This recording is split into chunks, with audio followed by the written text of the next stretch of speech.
Welcome to the Joy Lab podcast, where we help you uncover and foster your most joyful self. Your hosts, Dr. Henry Emmons and Dr. Amy Prasek, bring you the ideal mix of soulful and scientifically sound tools to spark your joy, even when it feels dark. When you're ready to experiment with more joy, combine this podcast with the full Joy Lab program over at joylab.coach. Hello, I'm Henry Emmons. And I'm Amy Prasek. Here at Joy Lab, we infuse science with soul to help you uncover joy. To do that, we focus on building the elements of joy, the positive emotions and inner states that become the building blocks for a joyful life. The element for this episode is savoring. So there's some key researchers in the area that we'll cite several times, who are Bryant and Veroff. They define savoring as attending, appreciating, and enhancing positive experiences that occur in one's life. Something that I love about savoring is how it's pretty effective as an antidote for chronic busyness. And so we'll get into that a little bit. There's a brilliant author, Amy Krauss Rosenthal, who I will refer to again and again in the next 3 episodes at least. But she wrote about being busy and how it stands in the way of savoring. This is from her fantastic book, The Encyclopedia of an Ordinary Life. I encourage you to read it. It's almost 20 years old now, but it is still spot on for ordinary life today. And this excerpt that I'll read is called Busy. So here it is. How you been? Busy. How's work? Busy. How was your week? Good. Busy. You name the question, busy is the answer. Yes, I know. We are all terribly busy, doing terribly important things. But I think more often than not, busy is simply the most acceptable knee-jerk response. Certainly, there are more interesting, more original, and more accurate ways to answer the question, how are you? I'm hungry for a burrito. I'm envious of my best friend. I'm frustrated by everything that's broken in my house. I'm itchy. Yet busy stands alone as the easiest way of summarizing all that you do and all that you are. I'm busy is a short way of saying, implying, my time is filled, my phone does not stop ringing, and you, therefore, should think well of me. So true. She continues, have people always been this busy? Did cavemen think they were busy too? This week is crazy. I've got about 10 caves to draw on. Can I meet you by the fire next week? I have a hunch that there is a direct correlation between the advent of coffee bars and the increase in busyness. Look at us. We're all pros now at hailing cabs, making Xeroxes, carpooling, performing surgery with a to-go cup in hand.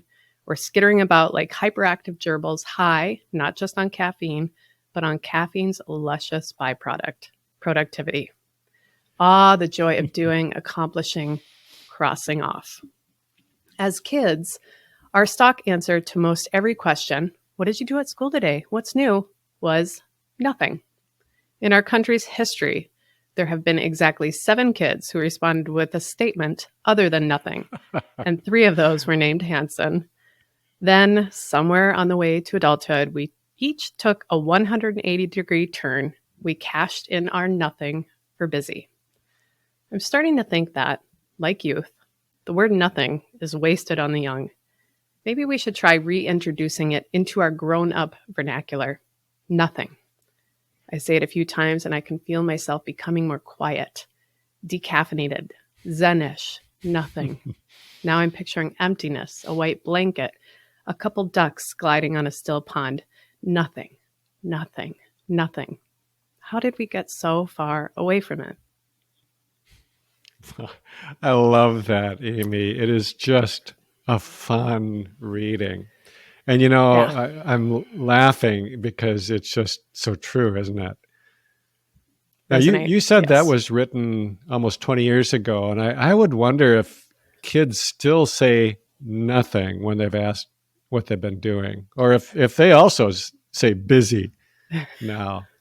I remember being bored as a kid, honestly. Yeah. A lot of the time, there just didn't seem much to do to occupy my mind.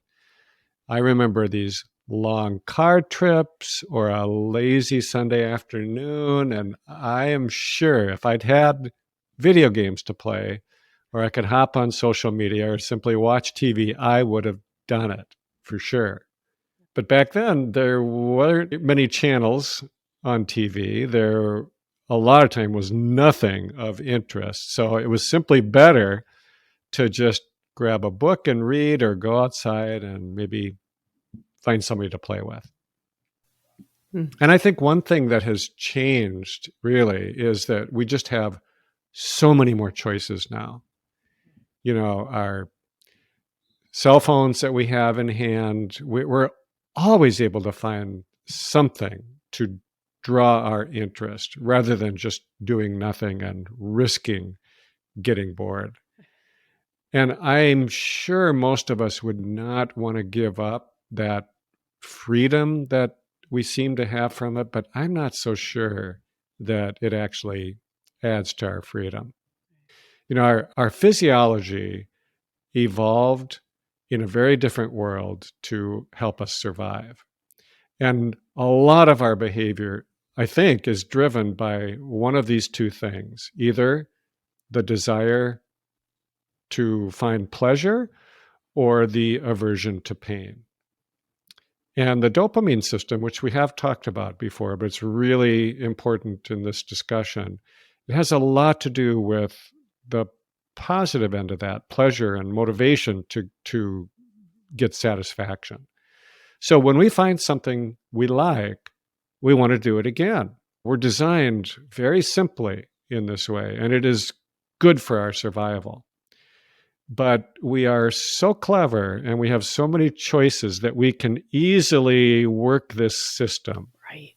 to what we think is our advantage. But a lot of times we just get locked in to these repetitive behaviors, even compulsive patterns, you know, to try to get more of that thing that gave us pleasure. And it doesn't even matter what it is, what that thing is. The effect is the same. We get another hit of dopamine and another, and they're just so quick that they're highly addictive. So in a short time, really, we become slaves to this dopamine system that's there to kind of help and protect us. Yeah, you noted it doesn't matter the thing. And I'm thinking back to that excerpt, like busyness itself can offer that. We get these little dopamine drips as we think, I'm busy, I'm productive. People think I'm so in demand. And even though, as you noted, there are like a billion choices, our body wants consistency, a consistent reward, because novelty is more work.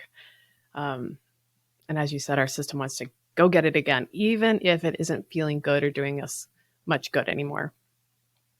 And interestingly, I think we can get stuck in the opposite of that. I'm thinking of how depression is associated with less dopamine release and less activation of dopamine targets in the brain, less pleasure. So it's like this can't stop and can't start phenomena that can sort of ensnare us, both related to depression on those sides, and both that can be helped in some way by practicing savoring and working to create new reward patterns that might be healthier for us. And that's what we're going to do. So let's talk about how to savor. So Bryant and Veroff, those savoring researchers, talk about 3 types of savoring that we can engage in: savoring the past, savoring the present, savoring the future. So just hearing those options, you may have one that naturally sort of pulls you in, that you maybe default toward. Henry, do you have one that is your favorite? Yeah, I would say it's present, you know, just trying to be more present when I'm doing something and see if I can really enjoy it more. I love it. That's why you're such a great mindfulness teacher. I like to savor the future. Get out of the present. I'm just kidding. I like to savor the present. Well, I am not very good at savoring the past, which is the theme for this episode. So I will certainly be practicing more with everyone else. This is a group effort. Everyone listening, we're in this together. But I think also the good news here is that it doesn't really matter. And there's some research here that has looked at this, assessing past versus present versus future savoring practices. And they found them to be pretty equal in their overall health impacts. You know, the difference actually came down in time spent doing them, and then consistency with practicing. So stick with us for these next 3 episodes because we'll cover the past in this one, savoring the present next, and future in the following. And try the strategies we'll give for all of them. See what you like best. Your savoring practice in any of those times, past, present, or future, can benefit you in your daily life. And then you can practice the ones that you're not so great at if you want to. So let's savor the past. I want to give a bit of research to ground this. There's a small but super interesting study that looked at areas of the brain that were activated when participants savored a past event, or what they called an autobiographical memory task. Researchers cannot use simple words like savoring the past. There will be more buzzwords that I will provide. Anyway, so participants were observed in an fMRI and cued to focus on the positive aspects of the memory, savoring. With this task, the researchers found that this type of savoring activated the reward-related circuitry, dopamine, just as would happen if folks were really experiencing something great in the moment, like not just imagining it. So according to this study and others, there's more that would support this, savoring the past gives us an opportunity to sort of take the wheel in some ways with our dopamine system. We can create activation that feels good to us. We can get a mood boost, and we are in control of it. Yeah, that makes a ton of sense. And I think if what you want is a consistently better mood, and who doesn't, right, then you don't want to rely on these just random hits of dopamine from just an occasional pleasurable thing.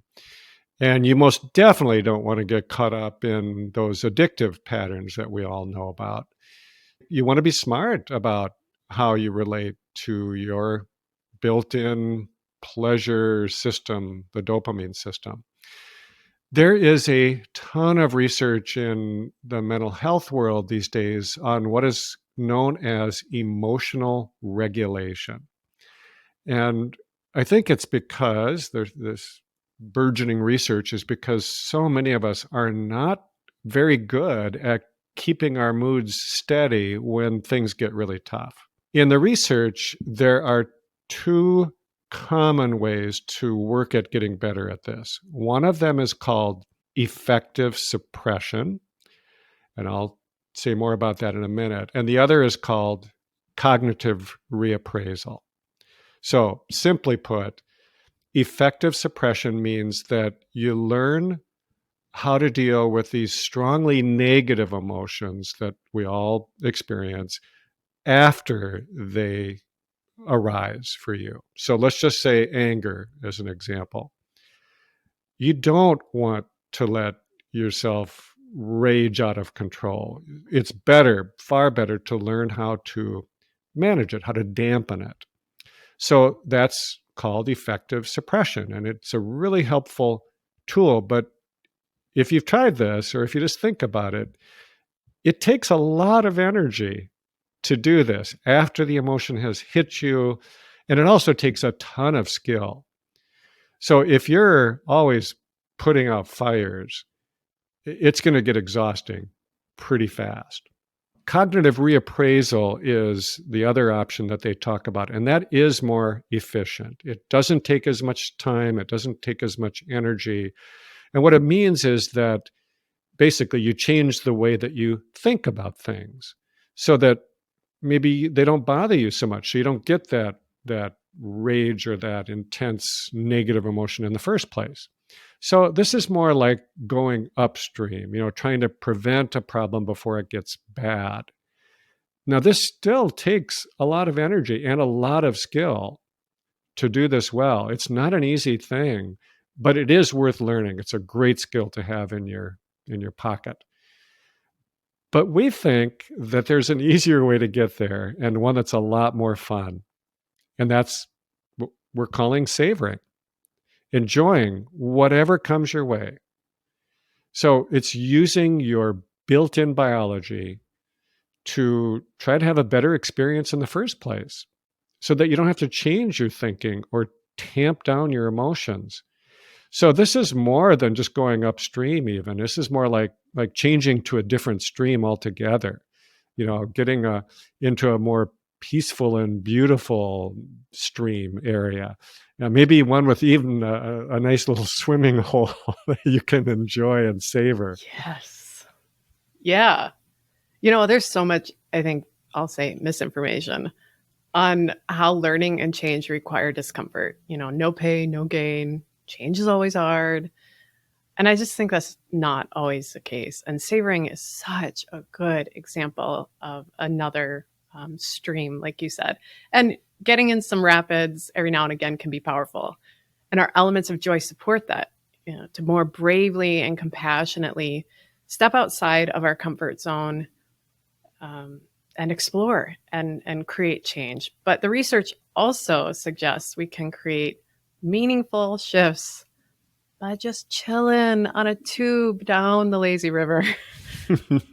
It's counter to everything we're taught, I think, in US culture. But, a feeling of contentment, of peace washes over you, and that can create change.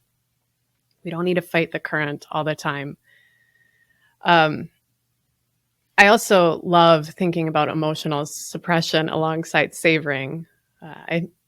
Emotional suppression is all about, for me, those quote bad feelings going away, which can be effective, like you noted, Henry, to sort of soften some rage so you don't act out of your lizard brain and do something terrible.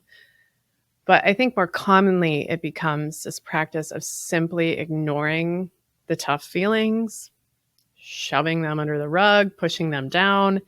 And that's associated with depression, that kind of suppression. And as I said before, with depression, our ability to savor gets suppressed as well. It's this kind of systems requirement. They both sort of organically have to exist for good mental health. We can't push one down and authentically amplify the other. Right.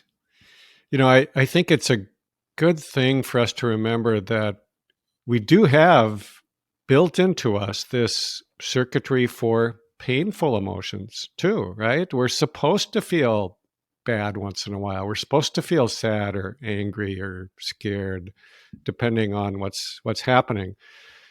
But we're not supposed to feel it too much or let it go on too long. That's not what this means.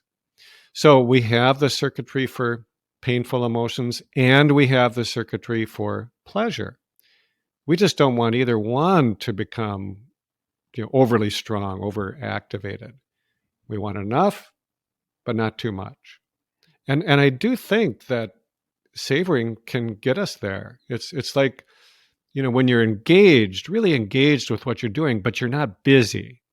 There's a big difference. And I think this is similar when you can really savor, but not get like hyper overstimulated or over addicted with it. So get the good stuff without the feeling of compulsion to try to get more. Yeah, I love that, engaged instead of busy. I love that little switch. So as we talk about savoring the past, we'll really work to look back at an event and remember all the great pieces of it. We let those same emotions rise up again. We soak in them.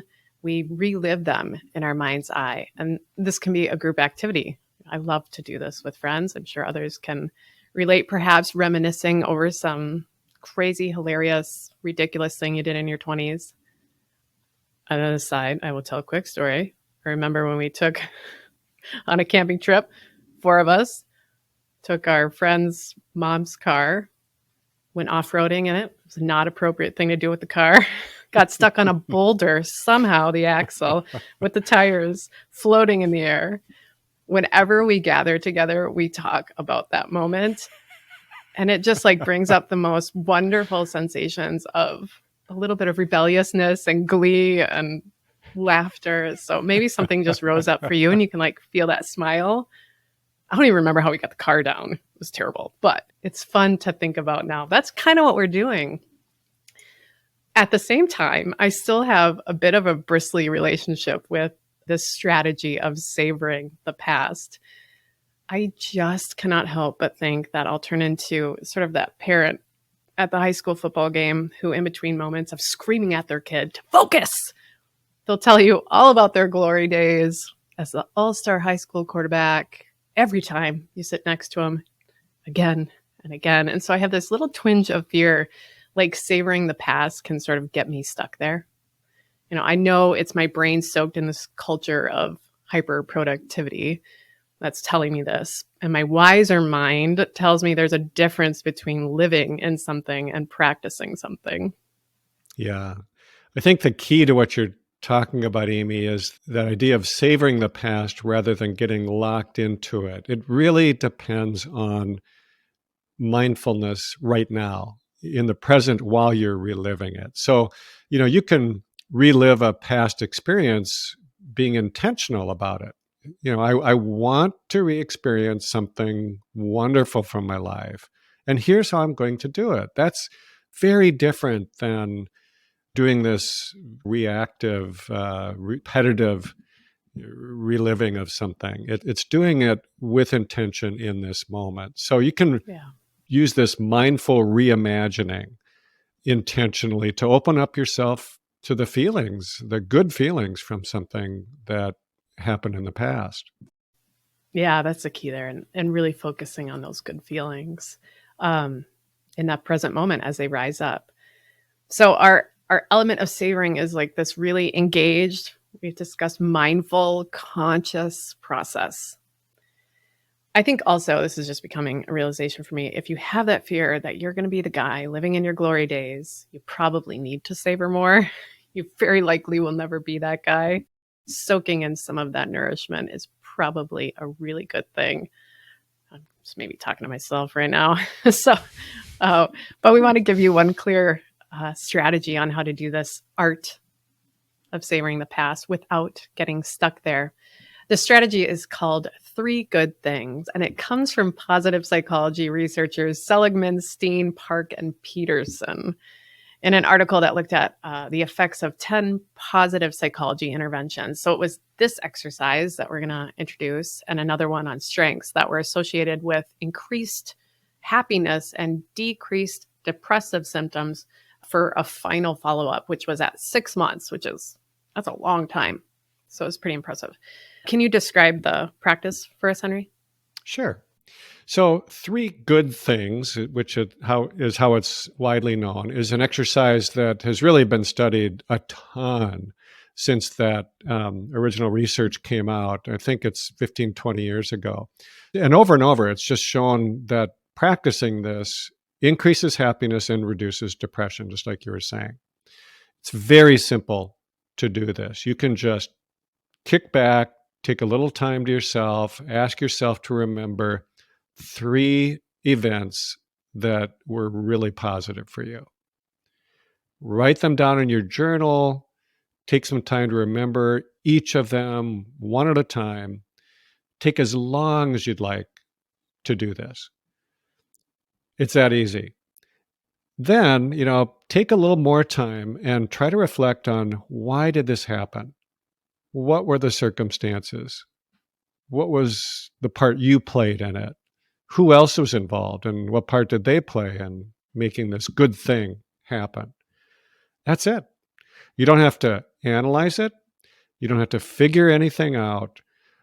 Simply by making these associations in your mind, you can boost your mood, and it can be in a lasting way, which is pretty remarkable. Really can be that simple sometimes. So get on your tube, head down that lazy river, and reflect on those 3 good things. So we've talked about savoring the past in this episode. We'll talk about savoring the present next, and the future after that. It's really helpful to have a skill in place, I think, for all these 3 time periods. So be sure to listen to all of them.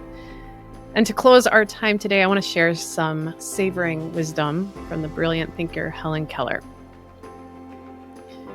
What we once enjoyed, we can never lose. All that we love deeply becomes a part of us. Thank you for listening to the Joy Lab podcast. If you enjoyed today's show, visit joylab.coach to learn more about the full Joy Lab program. Be sure to rate and review us wherever you listen to your favorite podcasts.